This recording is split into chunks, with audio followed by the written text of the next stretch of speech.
Ittabi'u ma unzila ilaikum mir rabbikum wa la tattabi'u min dunihi awliya qalilan ma tadhakkarun. Ikutilah apa yang diturunkan dari Rabbmu. Ikutilah apa yang diturunkan dari Allah Subhanahu wa ta'ala. Perhatikan ayat ini. Ikutilah apa yang diturunkan dari Rabb kalian. Kalau orang-orang ingkar sunnah ditanya, kamu beriman dengan ayat ini? Iya. Kan itu bilang dari apa yang diturunkan dari Allah. Pasti dia bilang, maksudnya Quran. Jawab ke orang, kamu tuh bodoh. Kalau pinjam istilah akil sirat, goblok. Kalau meminjam istilah ketidaksopanan akil sirat, ini harus disosialisasikan bahasa ini ya. Jadi kalau mau bilang goblok, kalau pinjam istilah akil sirat, goblok gitu loh. Kan dia yang ngomong gitu kan? Jadi saya minjam istilah dia berarti masuk neraka gitu loh. Nah, kenapa? Coba perhatikan. Di situ Allah bilang ma unzila mirabbikum. Apa yang diturunkan dari Rabb kalian. Pertanyaannya, di sini Allah bilang apa? Kalau bicara apa berarti apa-apa saja yang diturunkan dari Allah. Jawabnya sunnah juga. Kenapa? Coba lihat surat 4. An-Nisa 113. Di akhir ayat itu kata Allah, wa anzalallahu ilaikal kitaba wal hikmah. Betul? Di akhir ayat itu coba lihat.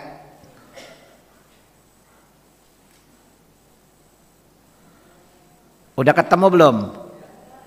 Wa anzalallahu alaikal kitaba wal hikmata wa 'allamaka ma lam takun ta'lam.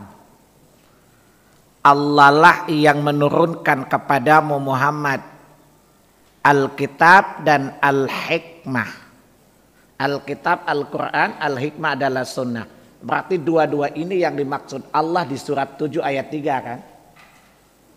Kan orang-orang ingkar sunnah yang tidak mau ikut sunnah mengatakan kan Allah suruh kita ikuti saja yang diturunkan. Diturunkan Allah satu atau dua?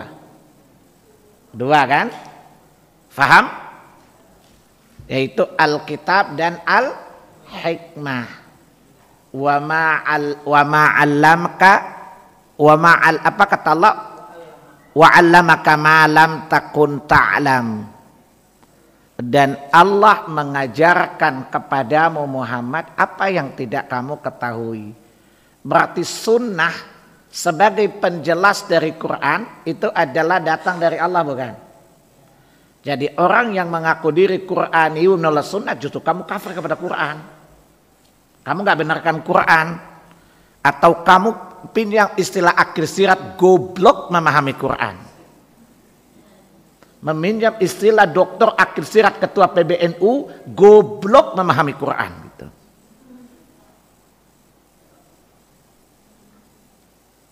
Kan itu organisasi terbesar, kita tiru dong. Artinya kalau ketua NU ngomong kan sahih, ngomong bener itu ya. Jadi Quran dan sunnah itu diturunkan oleh Allah Subhanahu wa ta'ala. Ini adalah perintah dari surat 7 tadi. Ayat 3 tadi. Dan Nabi sallallahu alaihi wasallam bersabda, ala inni utitul kitaba wa mithlahu ma'ah. Ketahuilah sesungguhnya aku telah diberi oleh Rabbku Alkitab dan yang semisal dengannya, yakni as-sunnah. Kemarin saya katakan bahwa dari sisi karomah Al-Quran lebih tinggi dari sunnah dari sisi karamah, karena satu kalam Allah, satu kalam manusia. Hadis kan kalam Nabi kan. Nah, yang kedua, Quran itu dibaca ibadah per huruf pahalanya, beda dengan sunnah. Kalau sunnah kan kita baca pahalanya global kan, pahala sebagai ilmu, berbeda dengan Quran, pahalanya sebagai ibadah per huruf. Kalau Quran kalau Quran adalah dibaca dalam sholat, sunnah nggak boleh Pak ya. Jangan sampai baca hadis satu panjang-panjang dikit, baca aja dalam sholat, nggak sah sholat. Tapi Quran dibaca dalam ibadah sholat, itu karamahnya, itu kemuliaan Quran. Akan tetapi sebagai sumber hukum, saya ulangi, sebagai sumber hukum, Quran dan sunnah memiliki kedudukan yang sama. Quran di atas sunnah nggak sama, nggak percaya, saya jelasin. Aqimis shalah, Allah suruh diri sholat kan? Karena saya tanya, Bapak cari di Quran sholatnya di mana, tata caranya. Ketika Bapak bilang Allahu Akbar angkat tangan, ada angkat tangan di Quran. Berarti Bapak mengadop Quran dengan sunnah sejajar nggak pada waktu itu? Sejajar nggak dari segi hukum? Quran dan sunnah sejajar nggak? Bapak sholat karena perintah Quran bukan? Tata caranya mengikuti sunnah, berarti setara nggak Quran dan sunnah dari aspek hukum? Baru ngerti ya? Baru ngerti contohnya ya? Itu cara jawab ingkar sunnah begitu. Tanya sama dia, kamu sholat maghrib enggak? Sholat, kata maghrib di Quran mana? Dia bilang ada. Berapa rakaat? Dia jawab 3. Dari mana kamu dapat angka 3?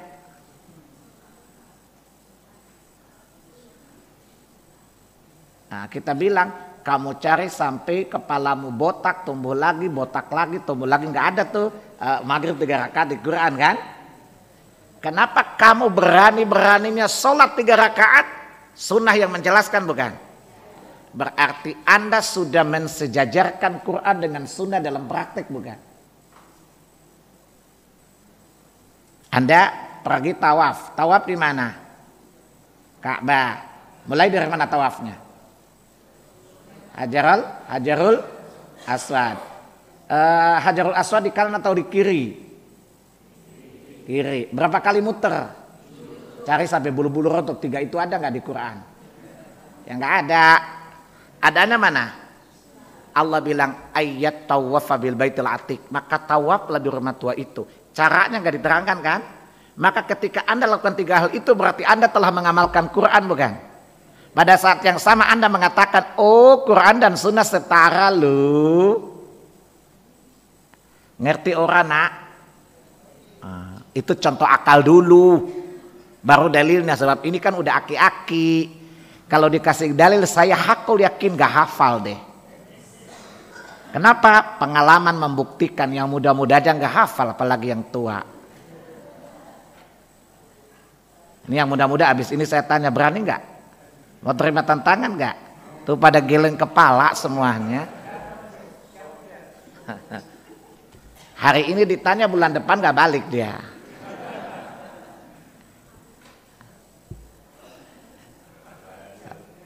Baik, jelas ya. Jadi sunnah dan Al-Quran dan sunnah sebagai sumber hukum itu setara ya, sederajat. Kalau ditanya kok gitu, ya dalil pertamanya, fungsi sunnah adalah menerangkan Al-Quran. Yang menerangkan dan diterangkan dalam aspek hukum setara dong. Sebab yang diterangkan tidak bisa difahami kecuali yang menerangkan kan. Surat 16 ayat 44, surat An-Nahl, wa anzalna ilaika dzikra litubayyina lin-nasi ma nuzzila ilaihim la'allahum yatafakkarun. Kami turunkan Al-Quran ini kepadamu Muhammad agar engkau menerangkan kepada manusia apa yang diturunkan menjadi hukum-hukum bagi mereka, la'allahum yatafakkarun, agar mereka memahaminya Ayat ini menerangkan satu, Quran butuh diterangkan enggak? Quran butuh keterangan. Yang kedua, yang diberi kewenangan menerangkan siapa? Nabi, bukan kita loh. Yang ketiga, agar kita memahami Quran dengan keterangan Nabi. Menunjukkan bahwa Quran tidak dapat difahami kecuali dengan keterangan. Dan yang berhak memberi keterangan adalah Rasulullah. Maka yang menerangkan dan diterangkan kedua-duanya adalah setara. Sebab untuk memahami yang diterangkan, Anda mendengarkan yang menerangkan. Menerangkan, memperjelas, diterangkan. Berarti di sini setara enggak? Ya setara. Paham tidak? Kemudian coba lihat kesetaraan, bukan kesetaraan gender loh ya. Lihat surat 49 ayat 1. Al-Hujurat ayat 1. Ya ayyuhalladzina amanu la tuqaddimu baina yadayillahi wa rasulihi wattaqullah. Wahai orang-orang yang beriman, janganlah kalian mendahului Allah dan Rasulnya. Di sini Rasul digandengkan dengan Allah enggak? Maksudnya mendahului keduanya dalam perkara din ya, bukan perkara dunia. Kan kita kembali kepada pokok bahwa perkara dunia diserahkan kepada akal ya. Antum a'lamu bi umuri dunyakum. Kalian lebih tahu tentang urusan dunia kalian. Bapak ingin pulang kampung cepat, ya ciptakan aja kendaraan sendiri. Masa nanya dalilnya apa ya? Nggak nyampe-nyampe kampung lah.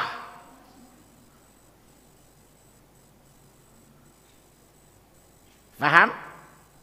Jadi menciptakan pesawat, bagaimana agar komunikasi lebih cepat, hemat, tepat. Ya Pak, ciptakan aja sarananya sendiri. Nabi tidak diutus untuk bikin handphone.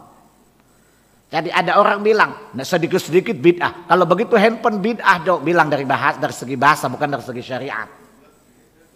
Karena handphone bukan urusan agama. Diserahkan kepada akal. Nah, akan tetapi urusan agama itu harus mengikuti wahyu. Wahyu itu adalah Alkitab dan As-Sunnah. Tadi telah diturunkan Allah tadi. Oleh karena itu jangan kalian mendahului Allah dan Rasulnya dalam penetapan syariat. Itu satu dalilnya. Dalil yang kedua, surat 33 ayat 36. Wa ma kana lil mu'minin wala mu'minatin idza qadallahu wa rasuluhu amran ayyakuna lahumul khiyaratu min amrihim.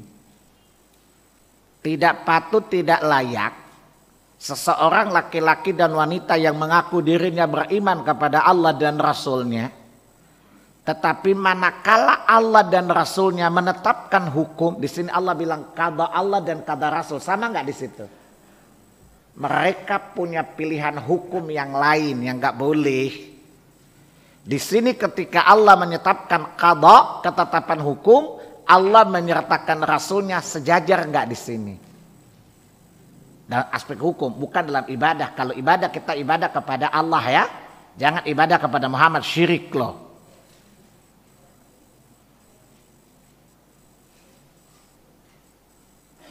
Kemudian kata Allah, siapa yang punya pilihan di luar ketetapan hukum Allah dan Rasulnya, maka dia telah bermaksiat kepada Allah. Di ayat ini Allah mensejajarkan qada hukum Allah dengan hukum yang datang dari Muhammad sama ya.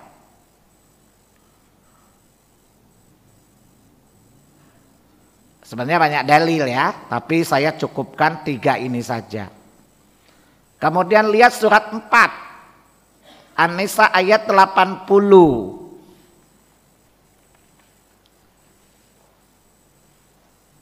May yuti'ir rasul faqad ata' Allah Wa man tawalla fama arsalnaka alaihim hafidha. Barang siapa yang mentaati Allah, barang siapa yang taat kepada Rasulullah sallallahu alaihi wasallam, maka sungguh dia telah taat kepada Allah. Coba lihat. Bukan siapa yang menyembah Muhammad, dia menyembah Allah. Enggak, lo taat ya. Taat dengan menyembah beda kan? Jadi Allah bilang siapa yang mentaati Muhammad maka sungguh dia telah taat kepada Allah. Berarti hukum Muhammad sama dengan hukum Allah enggak? Jelas ya? Ingat, jangan sembah Muhammad, syirik loh ya. Tetapi keputusan apapun yang dibuat oleh Muhammad taat. Karena itu sama dengan engkau mentaati keputusan yang dibuat oleh Allah Subhanahu wa ta'ala. Jadi orang yang mengaku diri tidak mengikuti sunnah cukup Quran saja, berarti orang ini kalau pinjam istilah ketua PBNU Akhil Sirat, goblok. Saya pakai kata goblok hanya pinjam aja loh, bukan dari saya loh ya. Itu dari Dr. Akhil Sirat ketua PBNU loh, goblok.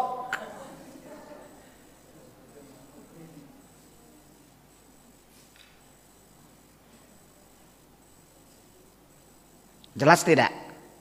Jelas nggak penjelasannya? Udah, dan masih banyak dalil. Banyak juga nggak hafal kan? Udah cukup itu aja.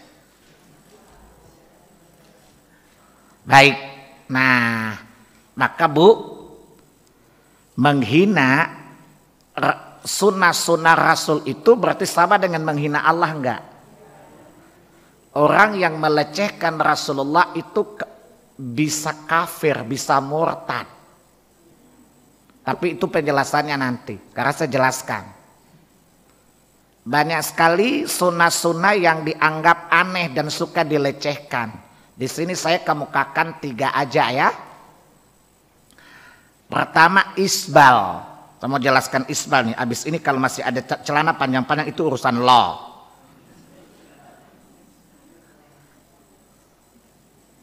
Itu berarti kalau sudah dengarkan penjelasan hari ini, habis ini celana sarung masih di bawah mata kaki, itu namanya buandel itu loh.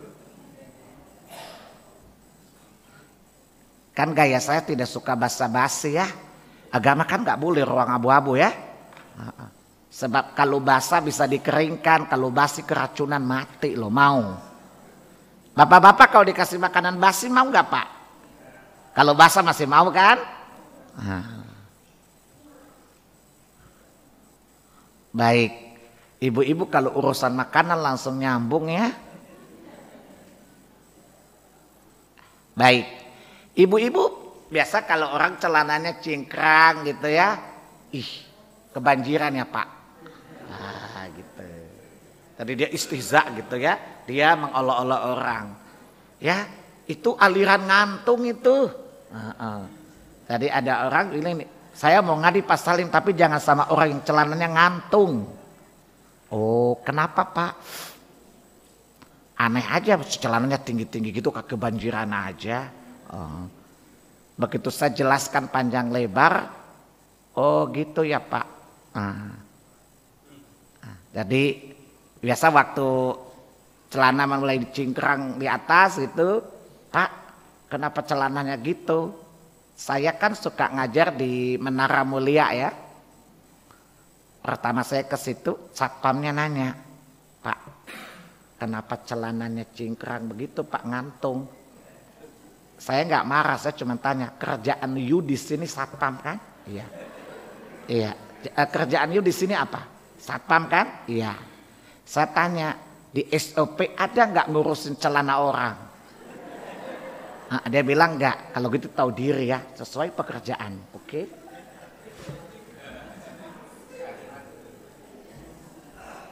Sejak saat itu saya lewat, dia nggak berani nanya-nanya lagi. Terus ada teman yang negur lagi, lo ngapain ngurusin celana orang? Terus ada yang pakai you can see my ketek segini lagi. Saya tanya, kenapa nggak nanya itu orang bahannya kurang atau gimana gitu? Kenapa nggak nanya? Kenapa nanya celana saya? Dia diam aja. Lain kali tahu posisi dan tahu diri ya. Jangan ngurusin sesuatu yang bukan urusanmu, oke? Sekali-sekali sinis boleh dong. Sebab cara nanyanya bukan ingin tahu. Ya, kan saya ini psikolog, Pak. Jadi tahu kapan orang ini pengen tahu dan kapan orang ini pengen seperti gimana gitu ya. Nah, jadi saya sikapi orang tergantung karakternya. Ya, kalau dia ingin tahu maka saya jadi guru. Kalau dia sinis, saya jadi tukang tinju. Dan tinju dengan kata-kata lebih sakit daripada tinju dengan tangan ya. Nah, saya tanya, yuk jabatannya di sini apa? Security or satpam kan? Dalam SOP memeriksa orang masuk keluar urusan celana ada nggak di situ? Nggak ada. Lain kali tahu diri dan posisi ya, nggak usah ngurusin yang bukan urusanmu, oke? Saya nggak nyambung, satpam aja belagu, nggak. Sejak saat itu kalau saya pergi, Bapak, iya mau nanya celana nggak lagi kan? Bagus.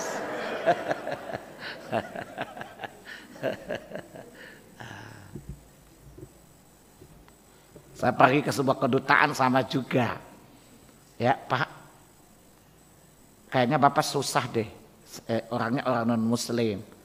Begitu selesai, saya oleh petugas, Bapak mau dapat visa bisa, cuman Bapak harus potong jenggot. Saya bilang, iya saya mau potong jenggot, tapi Yesus pun disuruh potong jenggot. Baru saya potong. Orang itu, Kenapa kamu curiga orang yang berjenggot teroris? Saya pertanyaan, itu Yesus teroris gak? Gak bisa jawab kan? Jadi saya bilang ke you, saya cukur kalau Yesus pun cukur. Sebab apa? You curiga saya teroris, saya juga curiga dia teroris.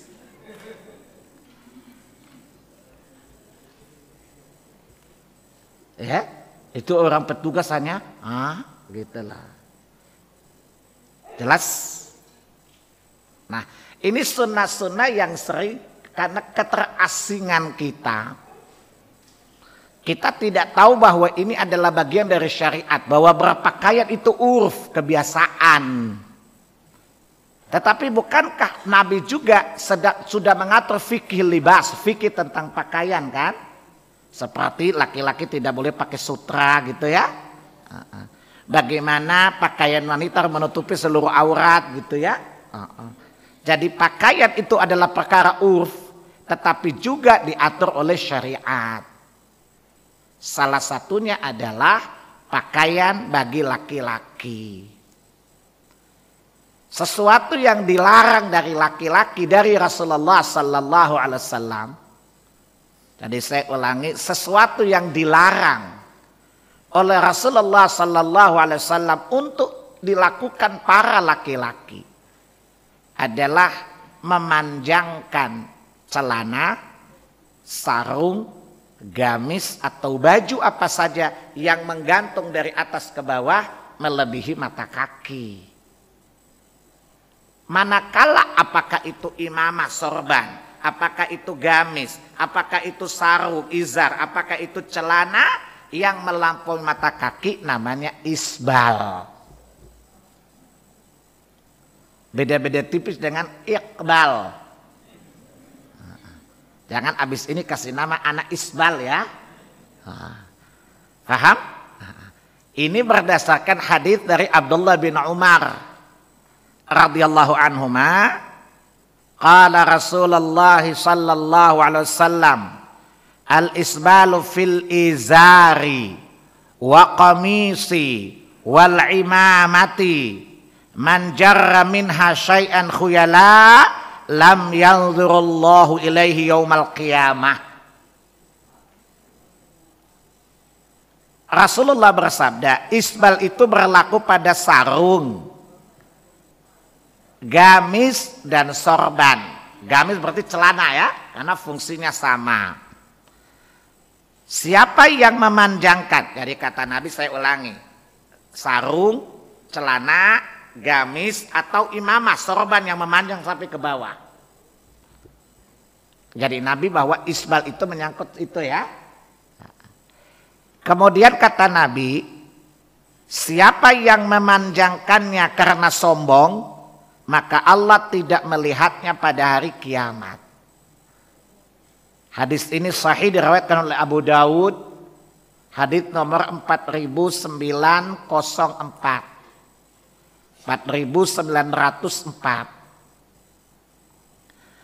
Juga dalam Sahih An-Nasa'i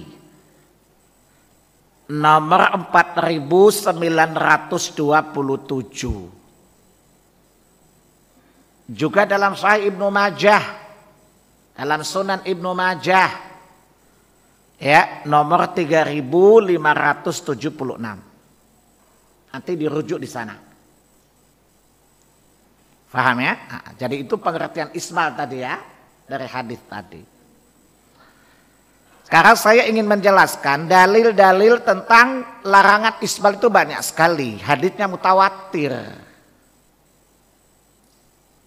Pertama, dari Said Al-Khudri. Kata Nabi, izratul muslim ila nisfi sa' wala haraja aw la junaha fima bainahu wa bainal ka'bain. Kata Nabi, posisi sarung seseorang, gamis seseorang muslim, itu ujung akhir itu paling utama adalah di tengah betisnya. Begitu bilang begini, bayangkan di tengah betis punya sarung, apa kata dunia ya?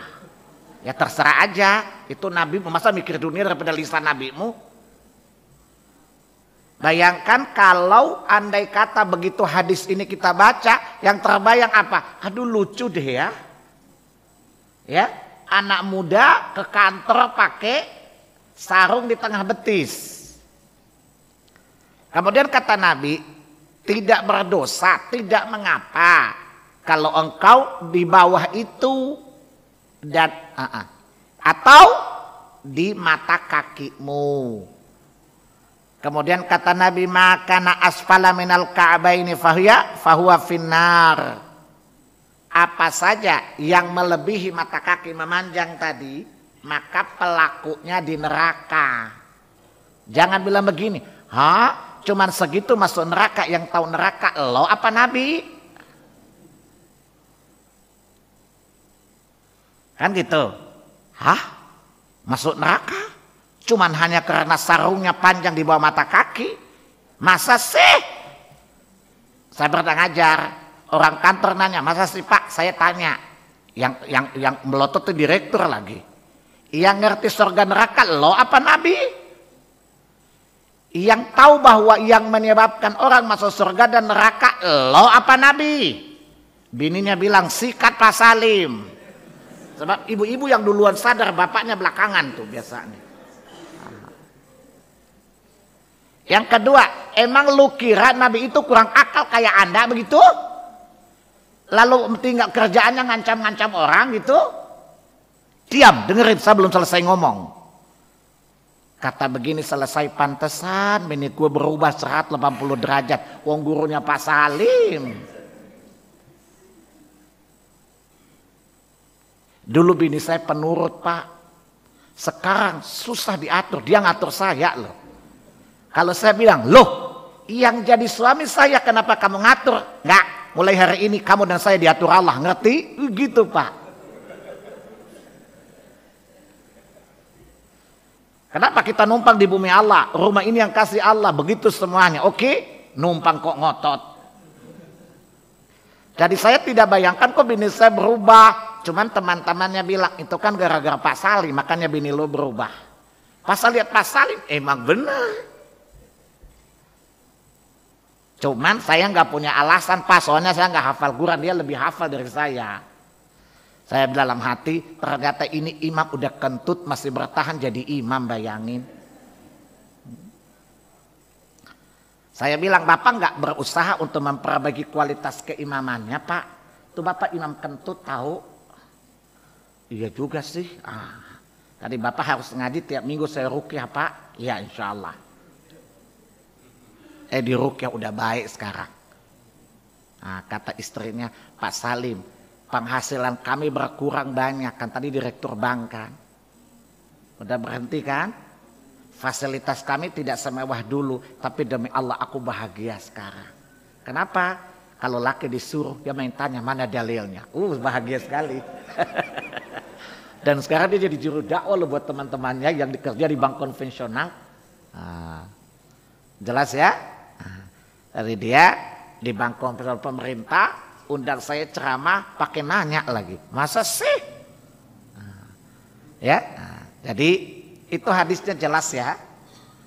Jadi itu hadis dari Rasulullah dari Said Al-Khudri.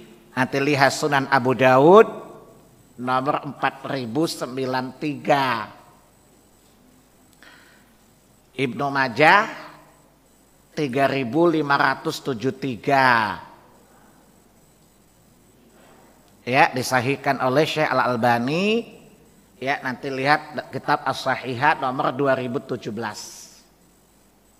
Jelas ya? Itu hadis bahwa memanjangkan sarung di bawah mata kaki adalah neraka.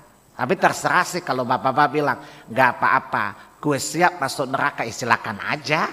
Kalau memang bapak-bapak punya nyali ya, nyantai aja pak. Di dunia sih nyantai. Kalau kan ada bapak-bapak, Pak Salim, agama kok ada ibu-ibu di Menteng saya jelasin, ada yang nanya saya jelasin. Terus ada yang nanya gini, Pak Salim, kayaknya Allah nggak gitu-gitu amat deh. Terus saya tanya, ibu baru ketemu Allah dan Allah bilang saya nggak gitu-gitu amat.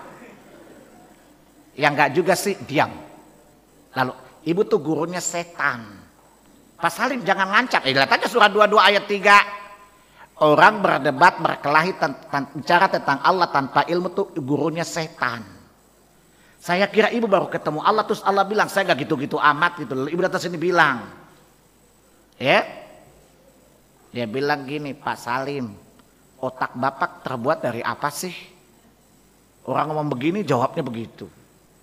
Orang ngomong begitu, bapak kalau nanya kita mikir 3 hari nggak jawab-jawab pak. Orang baru selesai aja menyambar aja.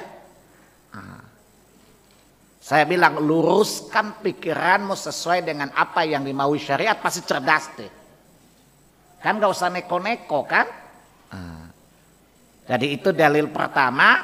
Dalil yang kedua tentang hukum isbal tadi.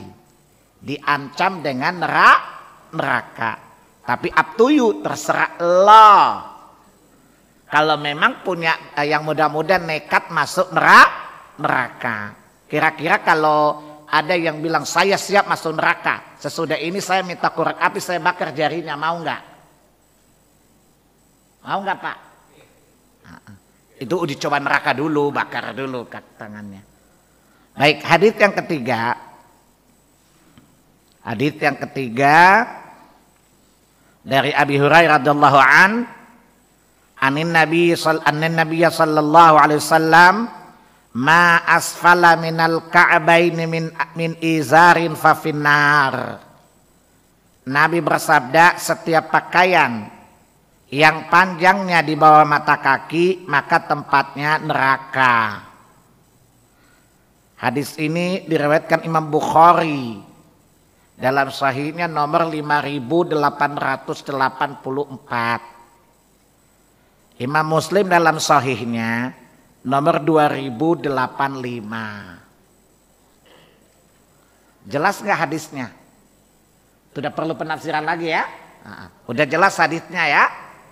Jadi kalau nggak pakai nggak usah pakai, tapi jangan celah orang loh.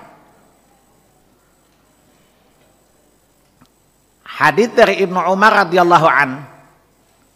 Qala Rasulullah sallallahu alaihi wasallam, ya, la yanzurullahu yaumal qiyamati ila man jarra thawbahu khuyala.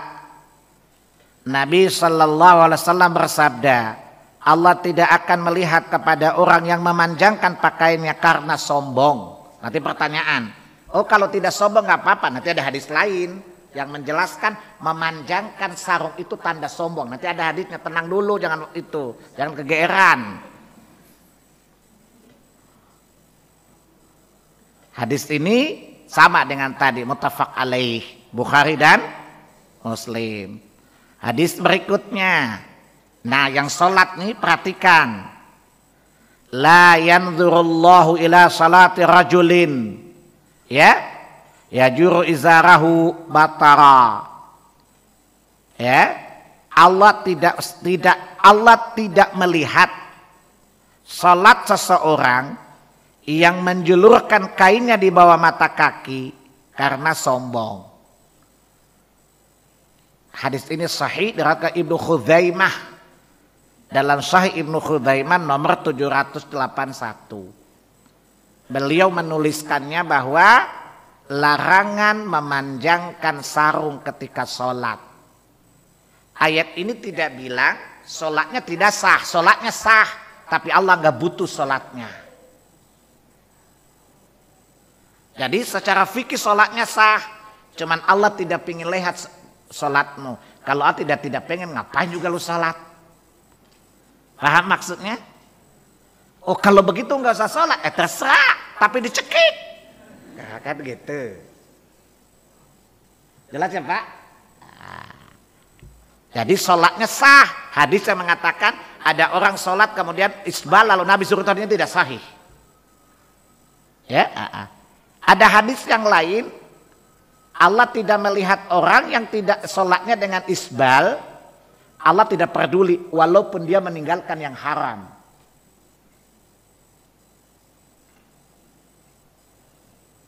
Ya, hadis ini sahih diriwayatkan oleh Ibnu Majah dan lain.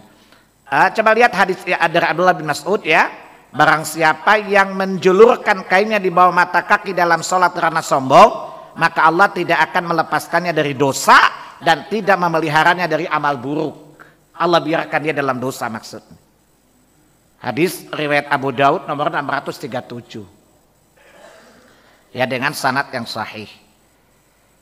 Lihat lagi hadis berikutnya dari hadits Abu Dzar,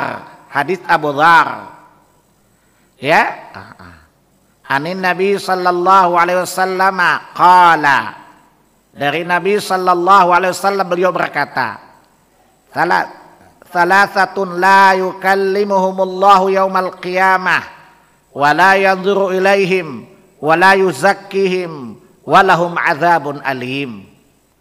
Ada 3 golongan yang nanti pada hari kiamat di mahsyar Allah tidak ingin melihat mereka. Allah tidak mau melihat mereka. Allah tidak akan membersihkan mereka. Ya. Dan bagi mereka azab yang besar. Qala faqara'aha Rasulullah sallallahu alaihi wasallam. Ya. Lalu orang berkata, kasihan betul 3 orang tadi. Celakalah 3 orang tadi. Karena sudah tidak dilihat, tidak dibersihkan pada hari itu, maksudnya tidak diizinkan mendapatkan syafaat, juga bagi mereka azab yang besar. Maka para sahabat mengatakan kasihan benar tuh orang, celaka benar tuh orang. Lalu kata Nabi 3 orang itu siapa? Ya, kata Nabi al-musbil, orang yang isbal celana atau sarungnya. Jadi isbal itu pekerjaannya, musbil pelakunya, fa'il pelakunya.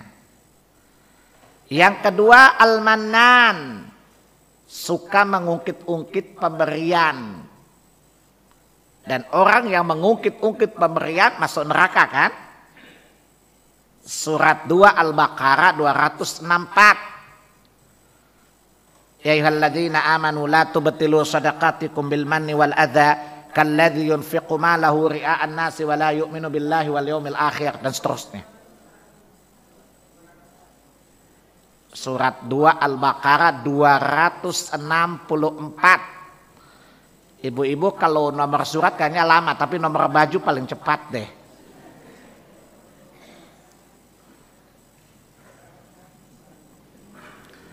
Yang ketiga apa?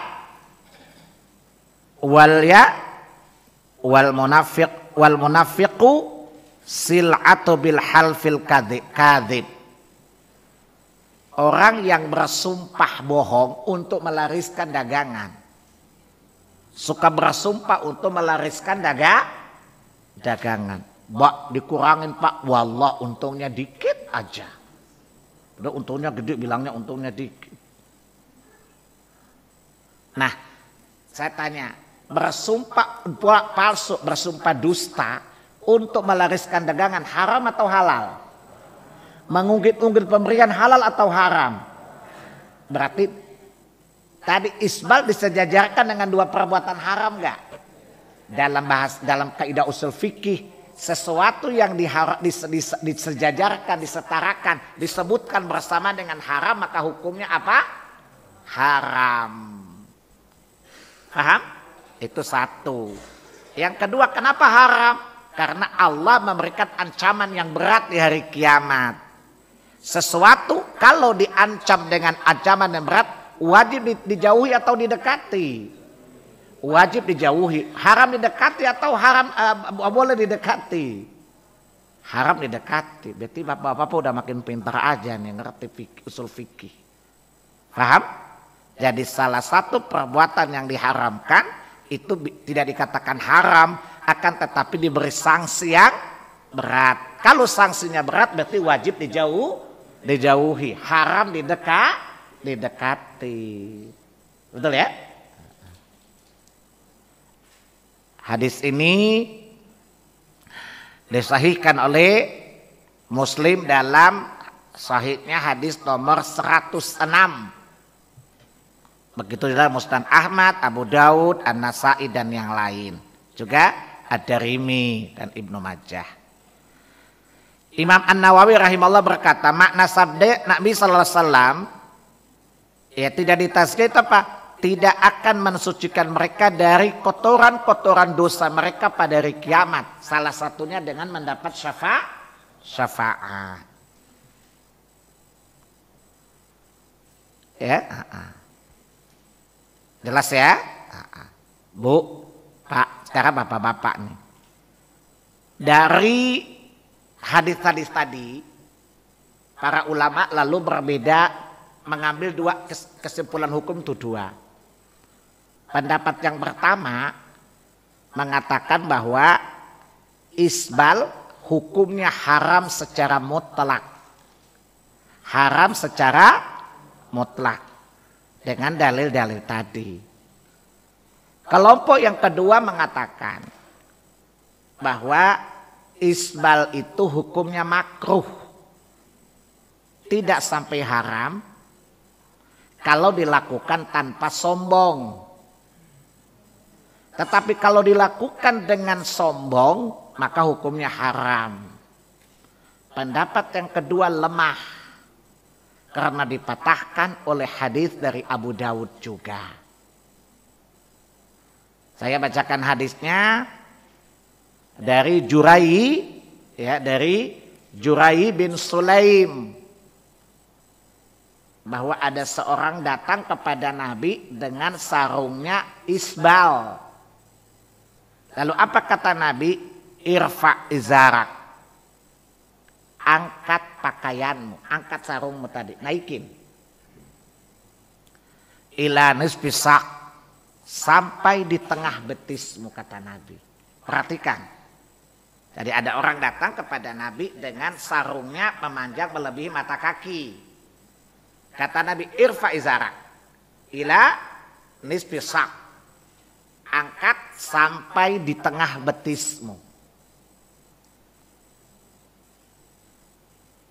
Fa'in abaita ya fa'ilal ka'bain. Kalau memang kamu tidak mau di tengah betismu, maka jangan melampaui mata kakimu. Artinya panjangnya bawa di mata kaki ya.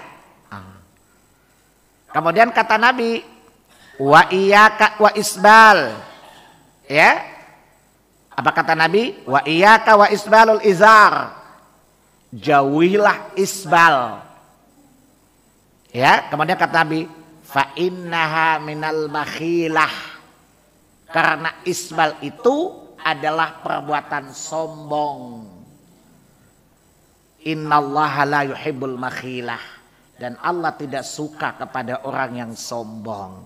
Dengan demikian, ada orang mengatakan, oh enggak apa-apa manjangkin sarung di bawah, asal jangan khuyala. Asal tidak sombong. Kata Nabi, memanjangkan sarung itu sendiri adalah perbuatan makhilah, kesombongan.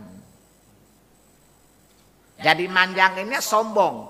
Kalau ditambah dengan perasaan sombong, lebih lama cekiknya. Paham? Jadi kata Nabi, isbal itu sendiri adalah makhilah, perbuatan sombong. Paham? Berarti pendapat yang mengatakan kalau panjang asal tidak khuyala, tidak sombong, batal dengan hadis ini. Paham? Karena Nabi mengatakan memanjangkan sarung alias isbal itu sendiri adalah perbuatan sombong. Tanpa Anda bersikap sombong pun sudah sombong, kata Nabi. Innallaha la yuhibbul makhilah. Dan Allah sangat tidak suka dengan orang yang sombong, anakku. Coba perhatikan Umar bin Khattab radhiyallahu an setelah ditikam oleh Abu Lu'lu'ah laknatullah. Udah sekarat, Bu, sakitnya menjelang ajal. Seorang pemuda datang ingin menghiburnya. Dan pemuda itu sarungnya melebihi mata kakinya. Apa kata Nabi? Ya gulam, irfa' thawbak. Naikkan bajumu. Huwa askalak. Apa kata Umar bin Khattab? Angkat sarungmu nak. Angkat bajumu nak. Karena itu suci bagimu. Bu, pertanyaannya berarti sarung di bawah mata kaki perkara tercela sampai Umar menjelang ajalnya masih tetap memperhatikan rakyatnya, bukan? Nah, jelas nggak masalah isbal ini? Nah, kalau masih di bawah mata kaki berarti bapak-bapak benar-benar nekat deh. Nah, saya nerangkan, bapak yang laksanakan nggak usah nanya lagi. Terus baju saya, celana saya gimana? Jangan nanya saya, Pak. Ya, tapi kalau bapak bilang gimana Pak teknik memotong celana, berarti bicara tentang tukang jahit, bicara lebih itu biaya lain dong ceritanya. Seperti ini tidak berlaku bagi ibu-ibu ya, hanya bagi bapak-bapak. Ada ibu-ibu pernah saya jelaskan, datang sama suami-suami itu saya jelaskan hukum sutra bagi laki-laki. Pada apa? Suami saya itu bajunya mahal Pak, 2 jutaan. Bapak kira baju saya murahan? Baju saya juga mahalan Pak. Saya pergi ke tukang batik, desain motifnya sendiri, saya desain lagi modelnya sendiri. Bapak itu kan dijahitin orang, belagu loh. Nah saya bilang, bawa aja bajunya ke sini Bu. Nah, coba ibu berdiri di situ. Bodi ibu kan kegemukan. Nah, bawa aja baju suami ke sini, lalu saya gambar, jadi aja blero. Kata ibu, iya juga ya. Lalu saya rubah baju bapak-bapak itu jadi baju ibu-ibu. Jadi kalau bapak-bapak ingin, gimana dengan celana kami yang panjang? Gimana modelnya? Berarti bicara antara tukang jahit dan klien. Itu bukan bicara ustadz dan umat itu.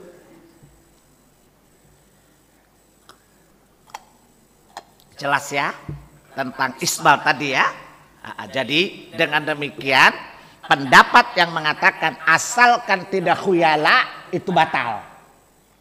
Karena Nabi mengatakan bahwa al-isbalu ya, isbal itu adalah makhilah, sombong. Faham? Dan kata Nabi innallaha la yuhibbul makhilah. Dan Allah tidak suka kepada orang yang sombong.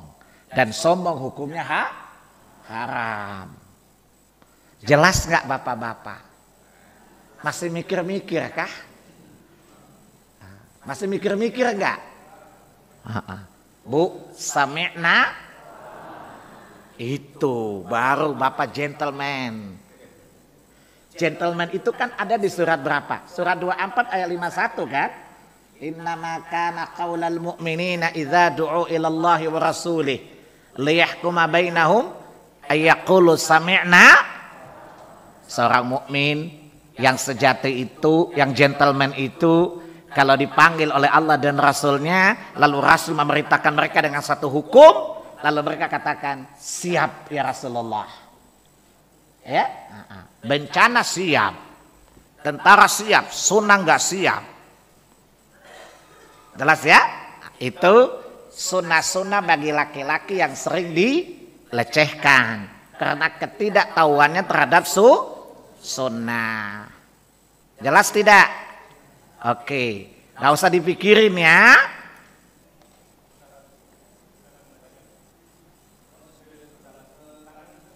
Enggak, cuman kaki, mata kaki, bukan mata tangan. Nah, saya ditanya di kantoran gini, Pak Salim, gimana dengan sarung kaos kaki? Saya tanya, Bapak pakai sarung kaki dari bawah apa dari atas?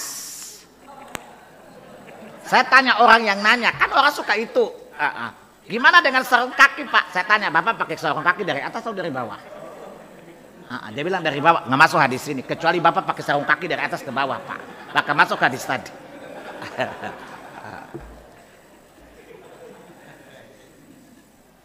Direkturnya bilang begini, Salim ya. Dia bilang gini, Pak Salim. Biasa kalau kita undang ustadz di kantor, itu ustadznya suka muji-muji direkturnya supaya diundang lagi. Bapak awal-awal datang udah main sikat aja loh. Lagian Bapak nanya nggak pakai otak, saya bilang. Ya, kan Bapak nanya, gimana soal sarung? Tadi dibilang dari atas ke bawah, berarti udah gak usah nanya. Kecuali Bapak pakai sarung dari kepala ke kaki. Jelas? Jadi yang namanya kaos kaki itu dari bawah ke atas. Nabi juga pakai kaos kaki. Berarti yang dari bawah ke atas gak masuk. Ya? Kecuali Bapak rubah cara pakainya dari atas ke bawah.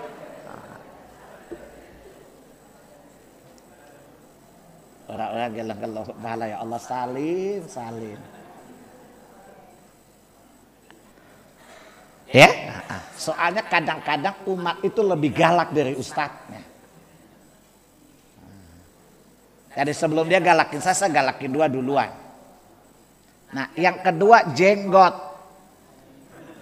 Kita mau bahas apakah jenggot itu tanda kegoblokan seperti kata Akil Sirat gitu. Saya hakul yakin orang yang bilang orang yang berjenggot goblok, demi Allah dia goblok karena gak punya jenggot masalahnya. Baik. Bapak-bapak, apa hukumnya memelihara jenggot ya? Tahu jenggot? Maco tahu? Satu, tidak ada seorang nabi pun kecuali pasti berjenggot. Jadi para nabi itu berjenggot. Coba lihat kitab Ibnu Katsir ketika menerangkan surat 20 ayat 94. Qala ya bana ummi ya qala ya bana umma la ta'khud lihyati wala bi ra'si. Jadi ketika Musa meninggalkan saudaranya Harun bersama Bani Israel 40 malam, begitu dia kembali, ya, orang-orang Israel sudah menyembah anak sapi. Marah Musa itu. Maka kemudian dia menjambak jenggot saudaranya, sekaligus rambutnya dijambak begini, kira-kira gini ya. Lalu Harun berkata, wahai anak ibuku, marah boleh marah, tapi jangan engkau menjambak jenggotku dan jangan pula menjambak rambutku. Hadis ini menunjukkan Nabi Harun berjenggot, Nabi Musa pasti berjenggot enggak? Dan kata Ibnu Katsir, dan banyak-banyak dalil bahwa semua para nabi berjenggot. Ternyata para nabi goblok ya. Dan Anda bayangkan para nabi pasti jenggotnya tebal dong. Artinya berarti makin lebih goblok lagi para nabi. Karena kata orang itu, ya, semakin lebat jenggotnya, makin mengurangi menjepit syarat kecerdasan. Saya tanya sama dokter saraf, Pak, kalau jenggot panjang syaratnya kejepit ya, yang ngomong itu yang goblok. Saya dokter saraf, punya jenggot panjang, cerdas daripada yang ngomong. Kira-kira waktu iblis dengan orang ini apa kata iblis? Ternyata lu lebih sesat daripada gua ya. Kalau saya sesat pinter, kamu tuh sesat goblokin orang, udah goblokin orang lagi. Saya ngucapin goblok ini minjamin istilah Pak Akil ya, ketua PBNU loh. Ya. Nanti intinya apa? Berarti nabinya orang Islam goblok enggak? Kemudian Nabi menyuruh umatnya memanjangkan jenggot, berarti nabinya tambah goblok enggak? Sudah lebat jenggotnya goblok, suruh laki-laki manjangin melihara kegoblokan. Kata teman-teman saya orang Nasrani, nabi kalian goblok karena suruh umatnya goblok. Apa orang NU bilang apa saya tanya? Saya bilang ke orang NU, kata orang-orang Kristen Ambon, nabi orang Islam tuh goblok. Apa? Jenggotnya panjang dan menyuruh kaum laki-lakinya bermemanjangkan jenggot, berarti nabi kalian goblok. Saya bilang ke teman saya, terus NU responnya gimana? Kalau orang Nasrani ngomong gitu, terus lu ngomong apa? Ayo jawab, kan lu sekarang lu suka jaga gereja kan? Sekarang orang gereja bilang, nabi lu goblok karena jenggotnya panjang. Jelas? Makin panjang jenggotnya makin goblok. Dia udah goblok, nyuruhin kalian panjangin jenggot, tambah gobloknya. Apa komentar you? Kata teman yang satu, dia ini tukang provokasi orang emang. Jadi kalau ngomong sama dia hati-hati. Dia nggak bisa dibawa ke polisi. Kan dia cuma ngulang-ulang apa yang kita ucapin. Artinya konsepnya nabi kita goblok nggak? Berarti orang ini telah menuduh nabi goblok nggak? Betul? Sudah goblok, suruh umatnya goblok lagi, coba lihat. Karena yang menyuruh manjangin jenggot siapa? Nabi. Jadi kalau orang Kristen, orang Nasrani mengatakan nabi orang Islam goblok, bapak-bapak marah nggak? Jangan marah, kan ketua PBNU bilang begitu. Kenapa bapak marah? Mereka kan hanya menjelaskan apa dikatakan ketua PBNU kan?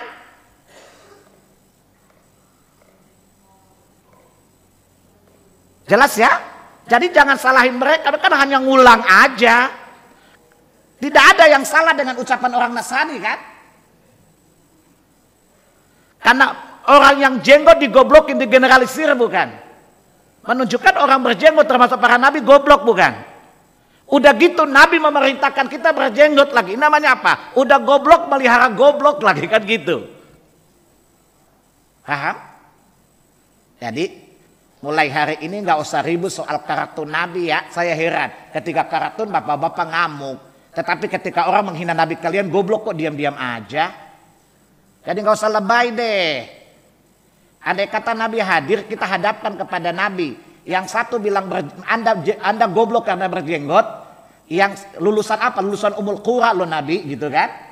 Yang satu gambar kartun. Kira-kira Nabi tersinggung yang mana? Nabi tidak tersinggung dengan dibuat kartun. Kata Nabi, kalau tidak ada orang melecehkan saya dari orang kafir, bukan Nabi namanya. Kan sudah menjadi sunnatullah, Nabi itu punya musuh, suka dilecehkan. Para Nabi itu kan suka dibuling bu. Pak. Pertama dengan kalimat-kalimat verbal yang kasar. Contoh majnun, bodoh, sahir, tukang sihir, safihah, dungu, biasa. Yang kedua dengan teror. Seperti kami akan usir kamu dari kampung halaman kami. Itu kan teror bukan? Itu biasa buat Nabi. Atau kekerasan fisik. Nabi Ibrahim dibakar enggak? Nabi Zakaria digergaji enggak? Itu sudah menjadi kenabian. Bahwa Nabi itu pasti dilecehkan. Jadi kalau Nabi bilang, kalau saya tidak dilecehkan, orang bukan Nabi namanya.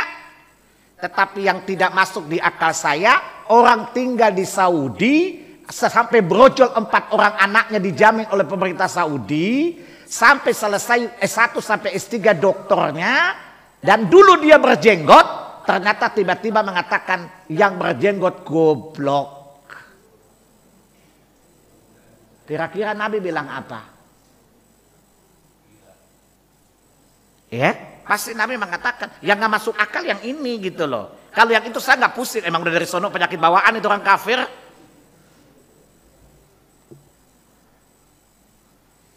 Jadi kalau suatu saat ada orang non muslim mengatakan nabinya orang Islam goblok, jangan marah pak.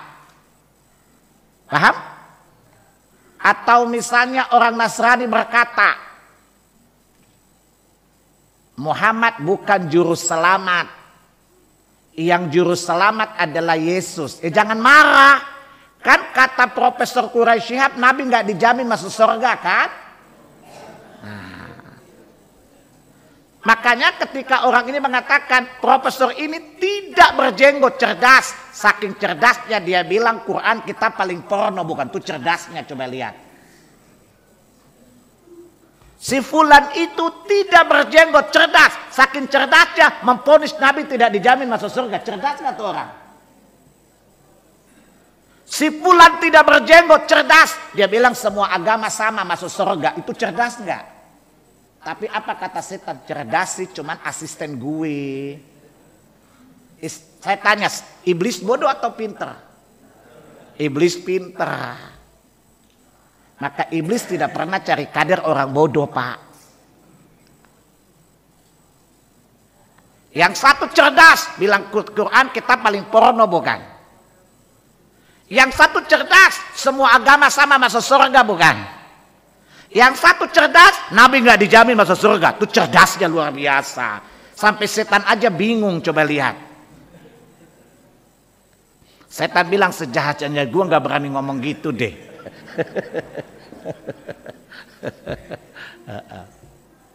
Kan ada di itu kan, si A cerdas karena nggak punya jenggot kan. Saking cerdasnya iblis aja bilang gue salut, emang dia cerdas. Cerdas menyesatkan maksudnya. Makanya orang suka bilang, Pak, masa sih kan mereka orang pintar, kok bisa cerdasin, bisa nyesatin orang? Bu, ibu tuh kan nggak punya otak ya. Di mana-mana orang yang nyesatin orang pintar lah, masa orang bodoh nyesatin orang ya disesatin duluan. Nggak usah jauh-jauh, Bu. Yang namanya perusahaan, walaupun produknya abal-abal, supaya produknya nampak high quality, yang cari pemasaran pasti orang pintar ngomong lah, masa orang bodoh-bodoh. Baru ibu bilang, oh dia jangan lebak, jangan besar, kecil aja. Oh kecil loh, kecil. Di mana-mana orang yang disawari orang pintar lah, masa orang bodoh? Jelas? Orang bodoh nggak mungkin disatin orang, gimana dia bisa ngomong wong dia bodoh? Nah, yang kedua, mereka itu nggak pinter, Pak, tapi karena ibu bodoh, ibu mengira dia pinter. Nah, bukan ibu di sini, ibu di Menteng sana maksud saya. Karena ini kasusnya di Menteng sana. Ya, kalau ibu bilang, tapi kan mereka pintar, Pak, masa bisa nyesatin orang? Di mana-mana nyesatin orang pintar, masa orang bodoh nyesatin ibu? Jelas? Yang menyesatkan orang pasti orang cerdas, bukan? Coba lihat, yang nawarin saham bodong itu pintar gak, Pak? Pintar kan? Sampai pejabat aja keceleh, bukan? Saking pintarnya, betul kan? Jelas? Yang kedua sebenarnya bukan orang yang nawar saham bodong itu pinter, Bu. Pejabatnya yang goblok. Kata Pak Akil Sirat. Jelas ya? Kalau pinjam istilah beliau kan goblok itu. Yang kedua saya bilang mereka nggak pinter. Kitanya yang bodoh jadi mengira mereka pinter. Di mana-mana kalau orang bodoh, orang pandai ngomong aja pinter banget. Padahal bodoh dia. Tetapi maklumlah yang nilai orang bodoh. Kata ibu-ibu, jadi maksud bapak kami masih bodoh, udah tahu nanya. Ada lagi lebih aneh lagi ibu-ibu, Pak Salim. Saya suka dengerin bapak itu ngomong ya si fulan gitu. Gak ada yang salah kok ketika menafsirkan Quran. Saya tanya, ibu hafal Quran? Gak juga sih. Ngerti tafsir? Gak juga. Dari mana ibu tahu? Gak salah. Ibu sama dengan orang buta, Bu. Tahu gak? Baju kamu bagus. Ditanya, emang ibu lihat? Gak sih feeling. Ya begitu. Ibu memfonis saja loh. Gak ada yang salah, Pak, menurut saya. Kecuali ibu tuh ngerti ilmu tafsir gitu loh. Saya tanya, juz 30 juz sudah hafal? Belum. Juz 30? Belum. Nah bagaimana ibu tahu dia tidak salah? Aduh ibu-ibu ya, lidah panjang akal kurang.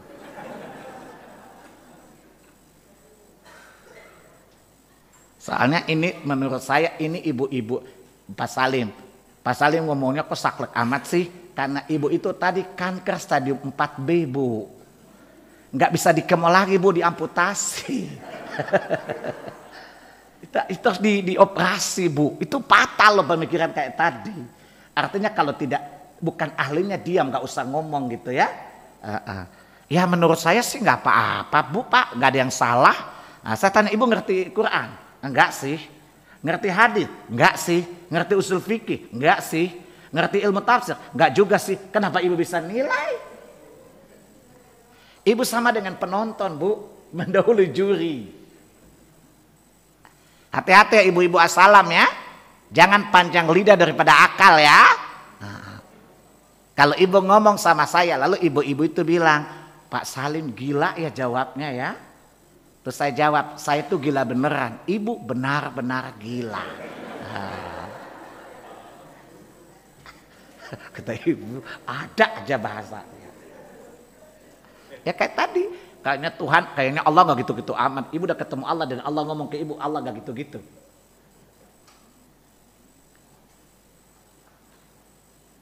Bu, ibu kalau mendengar ceramah saya sakit hati nggak Bu? Jangan sampai di sini bilang nggak, tapi di luar Allah dengar ceramah saya sakitnya itu di sini. Baik, jadi semua para nabi berjenggot ya, tadi telah dijelaskan. Dan dalam Syama'il Muhammadiyah, Nabi Muhammad itu jenggotnya sangat tebal sekali dan warnanya hitam ya. Jenggot beliau itu mengkilap ya. Dan Utsman bin Affan pun ketika melihat kuburan menangis sampai membasahi seluruh jenggotnya. Berarti para sahabat itu jenggotnya panjang ya. Ternyata Utsman bin Affan goblok ya.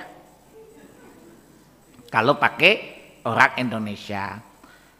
Kemudian yang kedua, bahwa jenggot itu termasuk fitrah. Imam Nawawi menjelaskan fitrah disebutnya milahnya para nabi. Ya, sebagaimana hadis yang sahih ya dikatakan bahwa ya asyru minal fitrah. Ya, termasuk 10 hal yang fitrah yang suci yang menjadi syariat itu adalah ya kasus syarib, mencukur kumis. Ya, wa ifa'u al-lihyah. Ya, yang kedua adalah membiarkan jenggot itu panjang. Jadi coba lihat, Nabi mengatakan bahwa memanjangkan jenggot itu adalah fitrah, bagian dari syariat. Fitratallahi allati fataran nasa 'alaiha maksudnya. Maka maksudnya bahwa itu bagian integral dari agama. Jadi orang mengatakan gak usah persoalkan jenggot, itu kan tidak ada kaitan dengan agama seseorang. Nabi bilang apa? Jenggot itu termasuk fitrah bukan? Kalau memang dia bukan bagian dari agama, para nabi tidak perlu memanjangkan jenggot kan? Bukankah jenggot itu bikin repot bukan? Jujur aja, repot perawatannya kan? Tapi para nabi tidak mencukurnya karena mereka meyakini itu bagian dari agama kan? Bagian dari fitrah tadi. Itu dalil yang kedua. Dalil yang ketiga, perhatikan, Nabi memerintahkan memanjangkan jenggot. Kata Nabi, haliful musyrikin wa firul liha wahfus syawarib. Selisilah orang-orang musyrik, panjangkan jenggot kalian dan potonglah kumis-kumis kalian. Ya, muttafaq alaih, disepakati Bukhari Muslim. Lihat dalam Sahih Bukhari nomor 5892.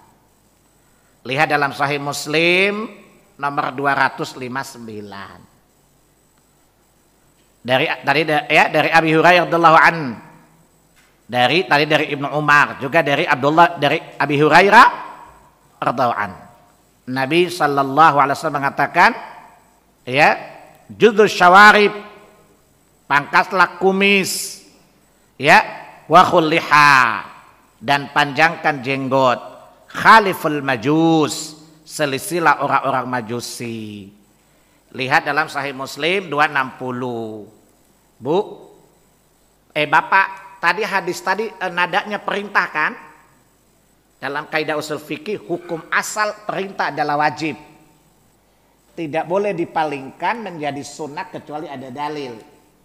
Dan tidak ada dalil yang mengisyaratkan perintah memanjangkan jenggot itu hukumnya sunnah.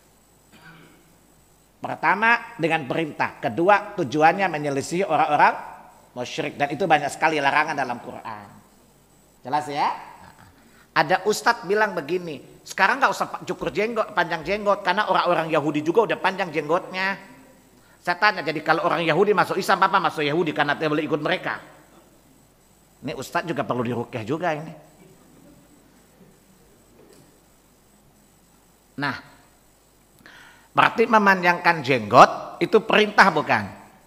Ya minimalnya oke, khilaf, minimal sunnah bukan? Berarti tidak mungkin sesuatu disyariatkan dalam agama itu mendatangkan hal yang fatal, goblok misalnya. Berarti Nabi kita menganjurkan umatnya memelihara kegoblokan bukan? Kalau pakai perkataan orang itu kan? Tidak ada logika lain kecuali logika itu bukan?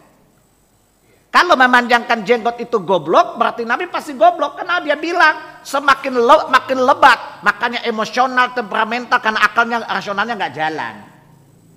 Nanti saya khawatir dia bilang, kenapa Nabi Musa gampang naik pitam? Karena jenggotnya panjang, makanya saraf kecerdasannya berkurang. Nabi yang gampang naik pitam siapa? Nabi Musa kan? Mungkin dia tafsirkan karena jenggotnya panjang makanya mudah naik pitam, emosional. Baik. Sekarang saya tanya, perbedaan laki-laki dan perempuan di mana, Pak? Nah, ibu-ibu ada punya jenggot nggak, Bu? Jadi kalau bapak-bapak yang membedakan laki-laki dan perempuan kan jenggot, coba sebab tidak dilarang laki-laki berambut panjang bukan? Cuman uruf kita laki-laki nggak para sahabat kan rambutnya panjang-panjang kan? Jadi kalau andai kata kita mengikuti hukum bahwa panjang rambut tidak haram, bapak-bapak rambutnya panjang, ibu-ibu rambutnya panjang, mana-mana ibu-ibu pakai jeans lagi, ibu berjalan, bapak-bapak klimis, kira-kira bedain di mana? Faham? Maka secara fitrah bahwa jenggot itu perbedaan antara laki-laki dan perempuan. Pertanyaan saya, kalau laki-laki mencukur jenggotnya, berarti menghilangkan tanda kelaki-lakiannya bukan? Oke, setuju nggak? Saya tanya ulang loh. Laki-laki mencukur jenggotnya, berarti dia menghilangkan alat pembeda antara dia dengan perempuan bukan? Nah, berarti Anda menyerupai perempuan nggak? Dan kata Nabi, Allah melaknat laki-laki yang menyerupai perempuan dan perempuan yang menyerupai laki-laki. Maka yang mencukur jenggotnya itu tanda dia menyerupai perempuan. Awowo mirip awewe. Paham? Gampang kan memahami fikihnya? Kata bapak-bapak, nanti ada yang nanya, Pak, saya punya nggak tumbuh, nggak usah ditanya. Oh nggak tumbuh gimana sih? Ini bicaranya udah tumbuh. Ya, nggak usah dikasih obat, Firdaus, nggak usah, biarin aja alami. Yang dipersoalkan yang sudah panjang tapi ngecukur. Masalahnya bahwa jenggot benar kayak baju yang kita bikin kan? Saya ulangi. Salah satu perbedaan laki-laki dan perempuan apanya, Pak? Jenggot. Itu bukan kebetulan, memang Allah takdirkan begitu kan? Jadi kalau laki-laki jenggotnya dicukur, berarti dia ingin menghilangkan tanda-tanda salah satu tanda kelaki-lakiannya bukan? Dia ingin menyerupai perempuan bukan? Menyerupai perempuan dengan sengaja hukumnya apa? Pinter anak-anak. Supaya abis ini bapak-bapak mikir, aduh berat udah Islam jenggot lagi. Bu, saya ingin di mana-mana kita panjang jenggot. Amerika kan cari akal. Kan selama ini orang berjenggot dituduh Wahabi dan teroris kan? Kalau kita laki-laki saja berjenggot, dia kan cari lagi tuduhan apa lagi ini? Bingung dia cari masalah lagi kan? Paham? Wahai para bapak, mau rubah kelamin enggak? Panjangkan jenggot tuh. Nanti pertama-tama jenggotnya dikurangin, lama-lama operasi kelamin gitu kan? Paham? Sekarang saya tanya, Kalau Nabi melarang tidak boleh mencukur jenggot. Ketika Anda mencukur, maaf, Anda merubah ciptaan Allah enggak? Merubah ciptaan Allah hukumnya apa? Nah, makin takut lagi Bapak-bapak. Ya, menggunting kuku bukan karena disunahkan menggunting kuku, bukan. Ya, berarti kalau laki-laki dilarang mencukur jenggotnya, kumis disuruh cukur, berarti kita biarkan ciptaan Allah itu berkembang sebagaimana maunya Allah melalui risalah Rasulnya, bukan? Tapi kalau Anda mencukur, berarti Anda merubah ciptaan Allah enggak? Menurut antum dosa enggak itu? Ibu-ibu jangan jawab. Yang ditanya bapak-bapak. Karena objeknya bapak-bapak bukan ibu-ibu. Tenang aja Bu. Ya, sekarang baru saya tanya ibu-ibu, Bu, bangga nggak punya laki berjenggot? Ada ibu-ibu yang begini, Pak Salim, saya risih kalau laki saya punya jenggot. Saya bilang ibu itu bukan human error tapi iman error, Bu. Oleh karena itu Allah tidak pilih ibu jadi sahabiah karena tidak cerdas. Sejak saat itu lakinya bilang, gimana Pak Salim, setelah itu sekarang saya jenggot, dia nggak risih lagi. Sebab begitu dia mau risih, saya coba bilang iman error. Asal kamu tidak yakin dengan nabimu kan?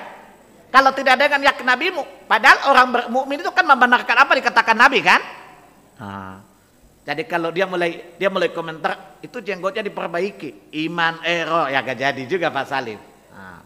Jadi ibu-ibu yang risih dengan jenggot suaminya sebenarnya bukan badannya risih, bermasalah dengan imannya. Karena dia tidak bisa menyesuaikan dengan syariat, dengan sunnah Nabi Sallallahu Alaihi Wasallam. Jelas Bu? Jujur, ibu-ibu risih nggak kalau punya laki jenggot? Digesek-gesek ke pipi ibu risih nggak? Saya tanya deh Bu, jujur. Jawab Bu, supaya kalau pulang bapak-bapak nggak usah diteror ya.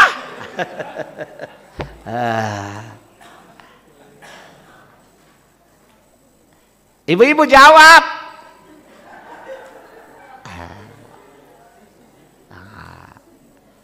Paham ya? Jadi itu hukum tentang jenggot.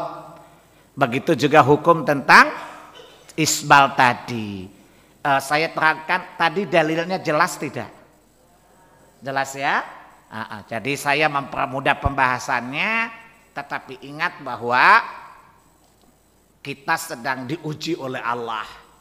Ya, apakah kita itu mau merespon apa yang disampaikan oleh Nabi atau tidak? Pilihannya kalau pengen masuk surga, benarkan. Lihat surat 39 ayat 33 sampai 35. Walladzi jaa'a bis-sidqi wa saddaqa bihi ulaika humul muttaqun. Orang yang membawa kebenaran Muhammad. Allah jamin Muhammad bawa kebenaran bukan? Berarti semua yang dikatakannya sahih itu benar tidak? Orang yang membenarkannya. Dan pembenaran kita kepada sunnah itu adalah memahaminya, meyakininya, dan melaksanakan bila dia perintah. Meninggalkannya bila dia larangan. Kalau larangannya haram, maka tinggalkan sungguh-sungguh. Kalau makruh, usahakan jangan dekat-dekat dengannya. Kalau perintah itu wajib, laksanakan sungguh-sungguh. Kalau memang sunnah, memegangnya tidak rugi. Dulu, kalau saya bilang begini, bapak saya nanya, nak kok habis sholat jalan? Enggak sholat sunnah dulu? Saya jawab, kan sunnah aja. Bapak saya tanya, emang definisi sunnah apa nak? Saya bilang kalau dikerjakan pahala, ditinggalkan dosa, tidak berdosa, itu bahasa fikih. Bahasa akidah? Itu kan bahasa fikihnya kan, ditinggalkan tidak berdosa, dikerjakan pahala kan? Bahasa akidahnya apa? Gak ada bahasa akidah, salah bahasa akidahnya. Kalau dikerjakan untung, ditinggalkan rugi. Nah itu bahasa akidahnya. Sebab sunnah, tapi kan ada pahalanya. Ya, dan pahala kalau ditinggal rugi enggak? Kalau bahasa fikihnya itu cara bapak saya ngajarin anak-anaknya. Kalau sunnah bahasa fikihnya apa? Ditinggalkan tidak berdosa, dikerjakan mendapat ganjaran. Itu bahasa fikihnya. Bahasa akidahnya apa? Dikerjakan untung karena ada ganjarannya, dan ditinggalkan rugi. Lalu Bapak saya bilang, kadangkala Allah tidak menerima amal wajibmu, tapi Allah menerima amal sunnahmu.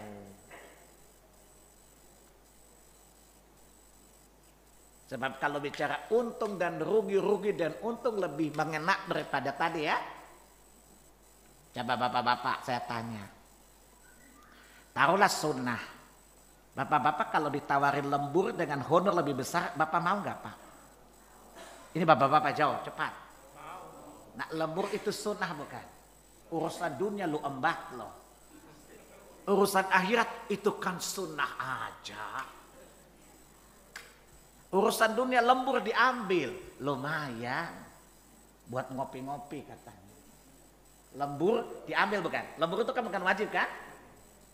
Tetapi ketika bicara sunnah, dia jawab apa? Itu kan sunnah aja.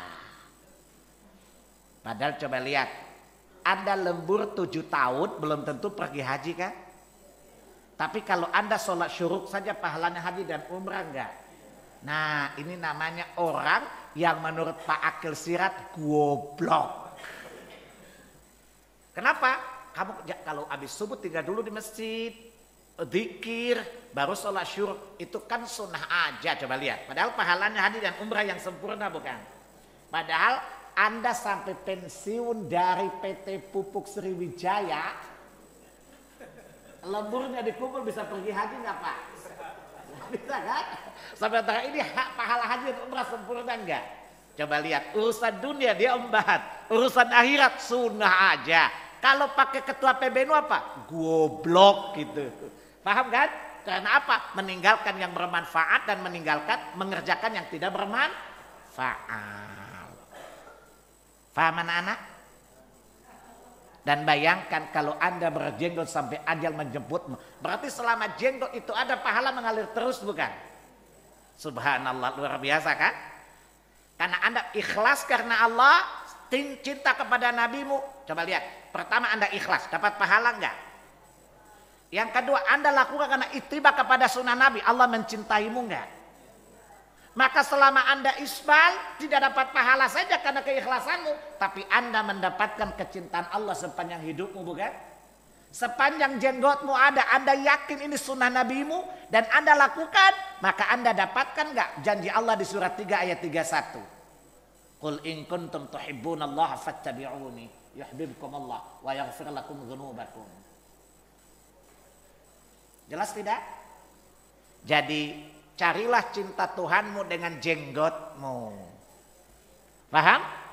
Carilah cinta Tuhanmu dengan celanamu yang tidak isbal. Ya? Karena apa? Itu adalah sunnah nabimu. Engkau ittiba kepadanya, engkau pasti akan diampuni dan dicintai Allah. Wallahu akbar. Mudah nggak masuk surga ternyata? Paham? Nah, jadi sekali lagi, sepanjang jenggotmu ada, pahalamu mengalir selama niatmu ikhlas karena Allah bukan? Dan tujuannya untuk mengittiba kepada sunnah bukan? Sementara sholat tunggu sholat dulu bukan? Pahala kan? Jadi kalau kita ikutin sunnah, sepanjang kita ikutin pahala bukan? Maka Allah akan memberikan pahala setiap saat selama ada jenggotmu di dagumu. Yakin gak dengan kata-kata saya? Kalau gak yakin saya sudahi saja. Kan mengikuti dalil tadi kan? Selama celanamu cingkrang, selama itu pula engkau dicintai oleh Tuhanmu. Engkau mendapatkan pahala karena engkau mengikuti sunnah nabimu. Tadi Allah bilang, orang membawa kebenaran, orang membenarkannya, mereka itu orang yang bertakwa. Maka sepanjang Anda berjenggot, sepanjang Anda tidak isbal, berarti Anda membenarkan nabimu bukan? Anda sudah mendapatkan satu tanda ketakwaan dari Tuhanmu bukan? Masih ragu juga? Mau saya keluarkan jurus yang lain lagi? Itu namanya murid memeras tenaga guru itu.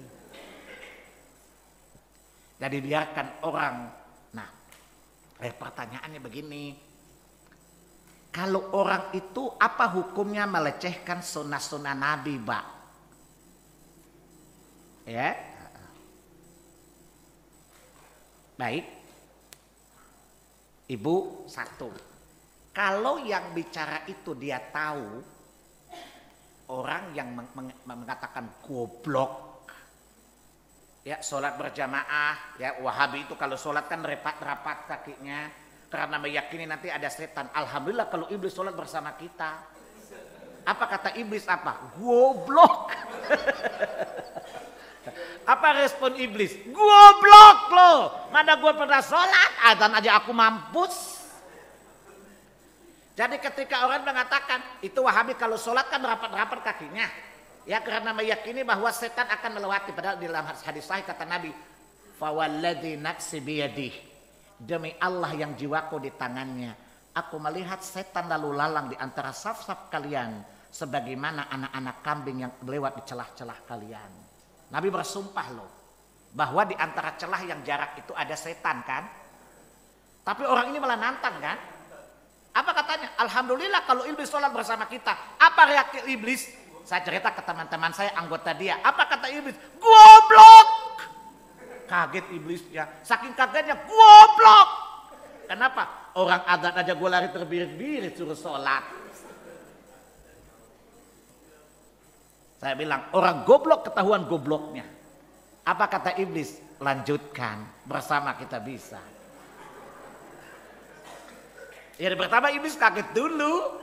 Sejak kapan gue ikut sholat gitu kan. Orang adzan aja saya lari terbirit-birit. Jelas ya? Nah pertanyaannya adalah kalau orang ini tahu bahwa itu sunnah seperti yang saya jelaskan tadi. Dan tidak mungkin orang ini tidak tahu. Itu sangat tidak mungkin. 10 tahun di Saudi masa nggak tahu hadis-hadis itu. Rajin ke perpustakaan. Andaikan orang itu tahu bahwa itu adalah sesuatu yang disyariatkan, kemudian dia menyembunyikannya, nyembunyi aja nggak ngomong, ditanya dia tidak ngomong, Allah melaknatnya dan seluruh yang melaknat bisa melaknat. Dan dia bertaubatnya 3 syarat. Maka saya suka katakan bahwa orang awam bertaubat itu mudah. Contoh pelacur. Tidak usah minta mantan kliennya suruh ayo kita tobat nasional, nggak usah, tobat aja sendiri-sendiri. Yang jadi kaitannya dosa apa yang paling berat taubatnya? Dosa apa yang paling besar Bu? Syirik. Tapi dosa apa yang paling besar taubat, paling susah taubatnya? Dosa ulama yang melacurkan ilmunya. Lihat surah 2 Al-Baqarah. Surah 2 Al-Baqarah ayat 159 dan 160. Innalladzina yaktumuna ma anzalna minal bayyinati wal huda min ba'di ma bayyanahu lin-nasi fil kitab ulaika yal'anuhumullahu wa yal'anuhumul la'inun. Sesungguhnya orang yang menyembunyikan apa yang telah kami terangkan dan kami tunjukkan kepadamu dalam kitab ini. Nabi ngomongnya jelas tidak tadi. Tetapi dia menyembunyikannya. Maka dia dilaknat oleh Allah dan dilaknat oleh seluruh yang melaknat. Menyembunyikannya saja sudah dilaknat. Gimana mempelintirnya? Bayangkan gimana. Jelas Bu? Saya tanya. Perkataan orang tadi membawa dampak kerusakan bagi akidah manusia bukan? Sebab telah mencederai kehormatan Nabi bukan? Orang-orang kafir akan menganggap remeh syariat ini bukan? Maka oleh karena itu coba lihat cara bertaubatnya susah. Illal ladzina tabu wa aslahu wa bayanu. Pertama dia bertobat, menghentikan perbuatannya, tidak mengulangi lagi, memohon ampun kepada Allah, dan apa? Dia harus melakukan perbaikan dari keburukan yang ditimbulkan oleh ucapan-ucapan dan tindakannya tadi. Anda bayangkan ucapan-ucapan tadi merusak di mana-mana enggak? Anda bayangkan ketika seseorang mengatakan, saya tegaskan, Nabi tidak dijamin masuk surga. Umpamanya seperti itu. Anda bayangkan kerusakan yang ditimbulkan apa? Ya untuk apa kita ibadah kalau nabinya nggak dijamin masuk surga? Bisa terjadi degradasi akidah bukan? Orang-orang yang pacaran dengan orang Kristen akan kawin. Kenapa? Ya ngapain ancam neraka wong nabinya aja nggak dijamin? Ngapain lu ngancam gua? Anda bayangkan ketika Anda menyuruh anak-anak Anda sholat. Nak, sholat nak. Emang kalau sholat pahalanya apa? Masuk surga. Kata siapa? Kata Nabi Muhammad. Itu kata Pak itu Nabi Muhammad gak dijamin masuk surga. Ngapain dia ngancam orang? Kerusakan yang ditimbulkan dari ucapan kaburat kalimatan takhudhu min afwahihim. Betapa beratnya ucapan yang keluar dari lisan-lisan mereka tadi kata Allah. Dampak kerusakannya luar biasa bukan? Dan satu saat ini akan menyebar dan anak-anak mengatakan tidak usah sholat, bu, nggak usah capek-capek. Nabi aja nggak dijamin, ngapain juga ibu? Bu, biarpun ibu sholat sampai dahi ibu hitam, kaki ibu kapalan, nggak dijamin masuk surga. Nabi nggak dijamin, ngapain juga repot-repot?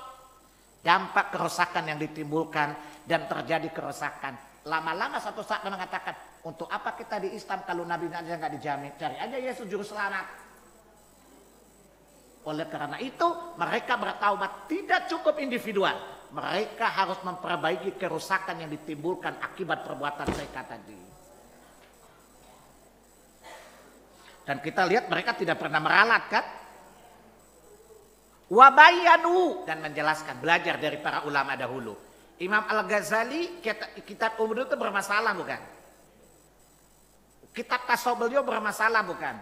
Ketika beliau Allah berhidayah memahami sunnah, beliau menulis banyak buku yang membantah pendapat beliau terdahulu. Contoh, ya Kashfu Syubhat ala Falasifah, yang mengungkap kesesatan-kesesatan filsafat. Beliau tulis sendiri dengan tangannya. Abu Hasan Al-Asy'ari, ya ketika masih berakidah Maturidiyah, ya berakidahkan akidah apa itu lagi, siapa nama satu lagi? Akidah selain Maturidi apalagi satu? Enggak. Apa akidah satu lagi apa? Murji'ah satu lagi apa? Khawarij satu lagi apa? Mu'tazilah. Kemudian beliau pembelajaran akidah Ahlussunnah, beliau menuliskan lebih dari 100 buku justru membantah pendapatnya sendiri di masa lalu. Wabayanu. Mereka bikin penjelasan tentang kesesatan pendapat mereka sendiri. Mereka lebih takut kepada Allah daripada popularitas yang hilang. Sebab ustaz sekarang lebih baik gue masuk neraka nggak apa-apa daripada popularitas gue hilang. Ceritanya kan pekerjaan gue nih bil fulus kullu syai'in tembus. Bila fulus kullu syai'in mampus. Nah, makanya Bu, orang yang diberi ilmu hati-hati kalau ngomong, karena taubatnya paling susah. Orang ini tidak menyadari kalau dosa dia paling berat. Coba lihat, kenapa Allah bilang, pertanyaan, kenapa mesti dia bikin perbaikan? Kenapa dia mesti kasih penjelasan? Sebab kata Nabi, mandalla ala dhalalah. Siapa yang memberi petunjuk kepada kesesatan, dia menanggung dosa orang yang mengikutinya. Bayangkan berapa banyak orang meyakini bahwa jenggot itu goblok. Coba lihat. Dan itu bukan 1-2 orang, ribuan orang, ratusan orang bukan. Ratusan ribu orang bukan. Bayangkan berapa banyak, berapa juta manusia meyakini Nabi Muhammad gak dijamin surga kan. Kemudian mereka malas beribadah dan sebagainya. Oleh karena itu Allah tidak menerima taubat mereka sampai Allah menyuruh mereka melakukan perbaikan atas kefasadan, kerusakan, mafsadat yang ditimbulkan oleh ucapan mereka. Dan Anda tahu ucapan-ucapan mereka sangat mafsadat bukan? Semua agama sama, yang berjenggot yang pertama. Kita paling porno, yang berjenggot yang kedua. Nabi gak dijamin masuk surga, tidak berjenggot yang ketiga. Cerdas luar biasa. Tadi tanya iblis, Anda sama mereka cerdas mana? Lebih cerdas mereka. Kenapa? Kami bangsa jin mengatakan kitab itu kitab yang paling benar. Mereka bilang Quran kitab paling porno. Lebih cerdas mereka lah daripada kami.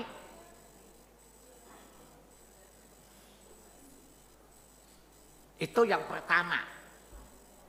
Yang kedua, orang ini melakukan karena kebencian kepada satu kaum. Ini kan karena bencinya pada Wahabi kan?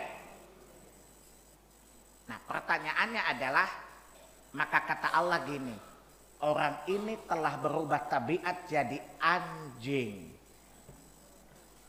Jadi namanya Ustadz Anjing. Yang bilang anjing bukan saya, jangan pelototin saya dulu. Itu Quran yang ngomong tahu. Karena apa? Dia tahu tapi dia tidak menjalankan apa yang dia ketahui, bahkan melepaskan diri darinya. Allah mengkisahkan kepada kita di surat 7 Al-A'raf ayat 175 dan 176 tentang seorang ulama Bani Israel yang sangat alim dalam perkara Taurat dan syariat Nabi Musa. Tetapi ketika tawaran dunia membujuknya, maka dia pun ikut. Apa kata Allah? Coba lihat. Watlu alaihim naba alladhi atainahu ayatina fansalakha minha fatma'u syaitanun lagawin. Bacakan kepada mereka Muhammad, ceritakan seseorang yang telah kami berikan pengetahuan tentang agama yang sempurna. Tetapi dia melepaskan diri dari ayat-ayat kami tadi. Dia mengingkari ayat-ayat kami dengan kata-kata dan perbuatan tadi. Maka setan memanfaatkan dia. Maka tadi dia bilang setan sholat bersama dia, kita bilang goblok lo ya. Saya aja gak pernah sholat, orang adzan aja saya lari terbirit-birit. Maka apa kata Allah? Walau syi'na la rafa'nahu biha. Kata Allah, andaikan kami mau, tentu kami angkat derajatnya. Maksudnya Allah apa? Kalau dia di atas apa yang kami anugerahkan kepadanya, kami pasti angkat derajatnya. Walakin akhlada ilal ardi wattaba'a hawahu. Akan tetapi dia lebih condong kepada materi keduniaan dan mengikuti hawa nafsu kemarahan tadi. Famathaluhu kamathalil kalbi. Maka dia sama seperti anjing. Yang bilang anjing siapa? Masa Anda bilang Allah nggak sopan? Artinya orang yang tahu tetapi menyelisih apa yang diketahuinya karena interest keduniaan, Allah umpamakan mereka seperti anjing. Jadi kalau dia ustadz anjing. Kalau dia ulama anjing. Kalau dia dai anjing. Itulah kira-kira ayat itu. Kan mereka tahu ya. Yang bilang anjing siapa, Bu? Jangan coba-coba gibah saya di belakang ya. Itu Pak Salim di masjid kok bawa-bawa anjing loh. Ya, yang bilang anjing siapa? Orang yang tahu tetapi menyelisihi ilmunya karena syahwat dunia dan nafsunya. Allah bilang dia sama seperti anjing. Seperti apa? Anjing. Oke? Nah, ini celaan Allah. Maka hati-hati Bu kalau tahu. Jangan pura-pura nggak tahu. Nanti dicap.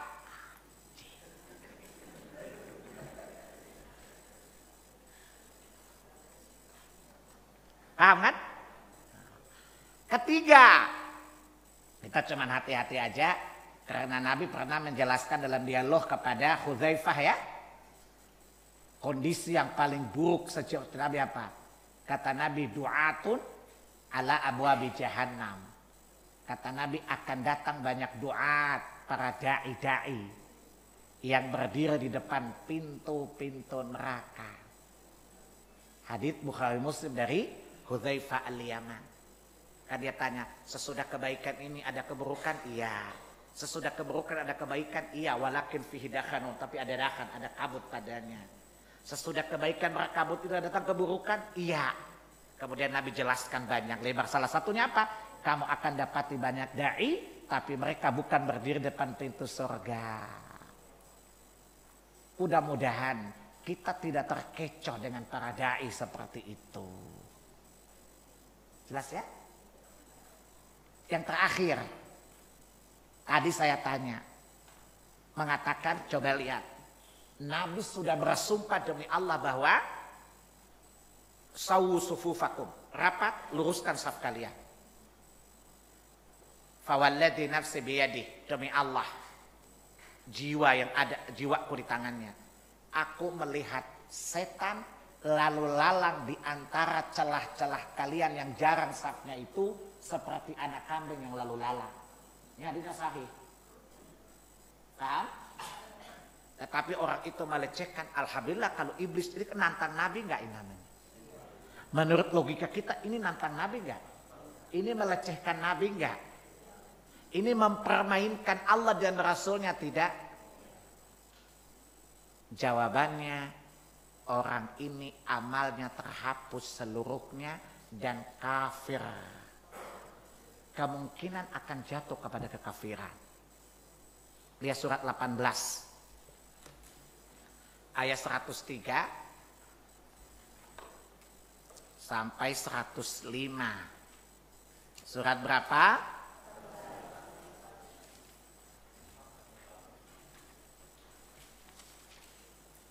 Qul hal nunabbi'ukum bil akhsarina a'mala alladhina dhalla sa'yuhum fil hayatid dunya wa hum yahsabuna annahum yuhsinuna sun'a. Ulaika alladhina kafaru bi ayati rabbihim wa liqa'ihi fahabita a'malum fala nuqimu lahum yawmal qiyamati wazna. Dzalika jazaohum jahannamu bima kafaru wattakhadhu ayati wa rusuli huzwa. Maukah aku beritahukan orang yang amalnya sia-sia, yang telah mengira dia berbuat baik di dunia dengan sebaik-baiknya? Salah satu yang paling akhir neraka dan kekafiran apa? Yang menjadikan Allah dan Rasulnya sebagai olok-olok. Hanya hati-hati ya. Jadi kalau tadi udah saya jelaskan hadisnya kan, kalau nggak laksanakan dia nggak usah olok-olok ya. Kambing yang berjenggot gitu kan. Itu kan ngolok-olok sunnah bukan? Kalau nggak berjenggot nggak usah ngolok-olokin orang. Ya? Jadi mengolok-olok Allah dan Rasulnya itu adalah perbuatan yang mendatangkan terhapusnya amal, menyebabkan kekufuran dan menyebabkan masuk ke neraka. Siapa saja. Kita tidak vonis orang, tapi perkataan-perkataan menurut. Ingat bahwa sikap dan perbuatan menyebabkan kita terjatuh kepada kekafiran. Lihat lagi surat 9. Ayat 63 sampai 66. Saya baca 65, 66 aja.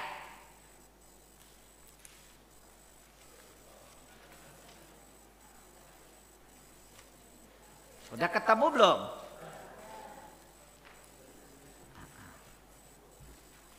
Ya, apa kata Allah? Wala in sa'altahum la yaqulunna innama kunna nakhudu wa nal'ab. Kalau kamu tanya kepada mereka, ayat ini turun berkenaan dengan orang munafik itu memperolok-olok Nabi dan para sahabat. Muhammad dan umat itu kebanyakan makan, makanya otaknya nggak jalan, perutnya buncit. Paham ya? Maka mereka bisi-bisi. Lalu Allah bilang, mereka akan takut kalau saya beritahukan rahasianya kepada Muhammad. Lalu apa kata Allah? Tapi kalau saya udah beritahu, kamu bilang ke mereka, mereka bilang apa? Wala in sa'altahum, jika engkau tanya kepada mereka, apa jawab mereka? La yaquluna, mereka kasih berkata, innama kunna nakhudu wa nal'ab. Itu kan cuma canda dan main-main aja, kok nggak serius katanya. Maka apa kata Allah? Qul abillahi wa ayatihi wa rusulihi apa kuntum tastahzi'un? Katakan Muhammad, apakah Allah, ayat-ayatnya dan Rasulnya kalian buat olok-olok?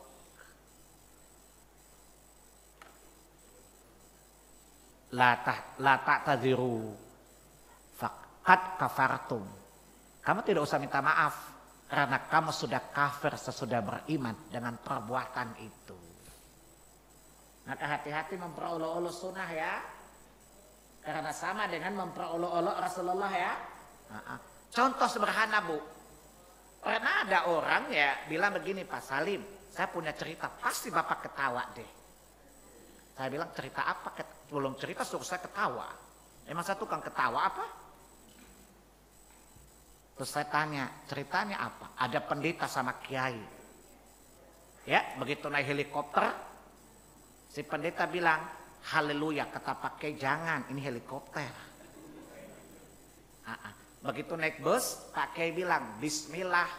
Kata pendeta, kata pastor, Pak Kiai, ini bis kota. Terus saya diam. Dia bilang, kok Bapak nggak ketawa? Saya bawa ayat tadi, saya khawatir Bapak terjatuh kepada kekafiran. Itu bismillah tuh ayat-ayat Allah, Bapak. Kenapa dibuat olok-olok? Kenapa dibuat main-main? Bismillah itu kalimat yang paling dahsyat di sisi Allah. Kenapa Bapak buat olok-olok tadi? Dosa besar ya, udah tahu nanya, kan sudah diancam dengan kekafiran tadi. Paham? Bismillah itu ayat Allah bukan? Kenapa kamu samakan dengan bis kota? Kata dia, itu yang bikin Pak Ustadz. Dajjal lu ikutin loh, saya bilang. Lain kali Bapak pakai otak, jangan ikut Ustadz. Bismillah itu ayat Allah, paham? Bagaimana kamu buat olo-olo dengan bis kota? Pendeta lah yang diolo-oloinnya. Jangan main-main, bismillah itu ayat Allah. Jangan dibuat main-main, dibuat olo-olo. Pak, ini bis kota Pak, jangan bismillah. Itu kan memang olo bismillah bukan? Tidak boleh, karena bisa menyebabkan terjadinya kekafiran. Demikianlah anak-anak. Melengkapi sunnah kemarin, mulai bulan depan kita balik ke kitab kita tauhid ya. Makanya wahai bapak-bapak, semoga Allah berikan kemudahan, panjangkan jenggotmu. Ya Allah, berilah kami hidayah mengikuti sunnah nabimu. Bulan depan saya datang periksa satu-satu. Nah, cingkrang gak celananya? Ya Allah, saksikan aku telah menyampaikan ya Allah. Rapikan boleh. Ibnu Umar di setiap apabila sudah melebihi dari genggaman beliau yang besar, beliau luruskan. Artinya genggaman Bapak dengan Ibnu Umar beda kali. Jadi ibu rapiin yang pinggirannya aja biar tidak melepotan gitu ya. Dirapiin aja supaya kelihatan keren gitu ya. Tapi nggak di itu juga apa-apa. Biarin aja, orang melihat Bapak kayak setan, biarin aja. Jelas nggak pembalasan kita hari ini? Gak ada keraguan kan? Yang kalau ada ragu pasti ada iman error itu tadi. Jelas ya? Bu, Bapak Ibu, Ibu-ibu. Kemarin soal isbal sudah saya kirim lewat WA kan? Yang punya WA sih. Yang gak punya WA emangnya gue pikirin. Ya. Bagi bapak-bapak yang mau masukkan nomor ke WA saya, dicatat aja nomor WA-nya. Saya akhiri dulu ya supaya recordingnya dimatiin dulu ya. Subhanakallahumma wa bihamdika asyhadu an la ilaha illa anta astaghfiruka wa atubu ilaik. Wassalamualaikum warahmatullahi wabarakatuh.